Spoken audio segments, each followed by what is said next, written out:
I know there's like a million election takes online right now, but I just want to give my 2 cents because I cannot shut the F up. But one thing I think the Democratic Party and political people need to think about going forward is that the undecided voter is not a Republican voter. Republicans are Republicans because they support Republican policies, the Republican platform. It doesn't matter who their candidate is, they're voting for the platform. Who you're trying to convince, who is the undecided voter? It's the working class, middle class American. The people that make up the majority of swing states are not undecided Republicans.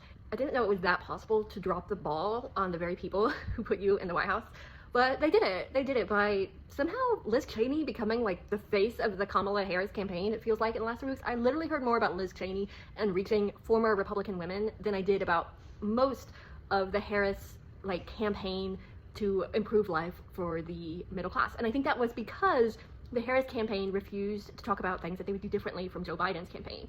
When asked, what are you going to do different? What do you regret over the last 4 years? The Harris campaign said nothing. So if you're not going to change anything, then what are you offering the middle class voter who voted for Biden in 2020 and has only seen their gas prices go up, has only seen the cost of rent skyrocket, who has only seen grocery prices triple, double? Like, we are paying more for groceries, and I am a solid Democratic voter.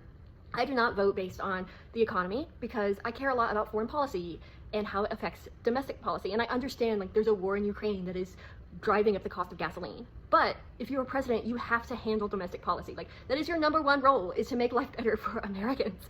And if your answer to, after the last 4 years of life being horrible, is I'm not changing nothing and I'm going after a voting demographic who does not exist, then you're not gonna win the popular vote. And that's what happened. And honestly, I should have listened to myself, because every time I heard Kamala Harris's campaign bring out Liz Cheney, I kind of was confused. I was like, why is she doing this? This just doesn't make any sense to me. But I was like, well, maybe there's a mythical voter that I don't understand as a gal living in a red state. I will never understand because I live in Northeast Florida. Maybe there is this mythical voter in Pennsylvania and Michigan that I just won't ever get because I can't imagine being an undecided voter. But I was right. The undecided voter is not a former Republican. The undecided voter will never be a former Republican.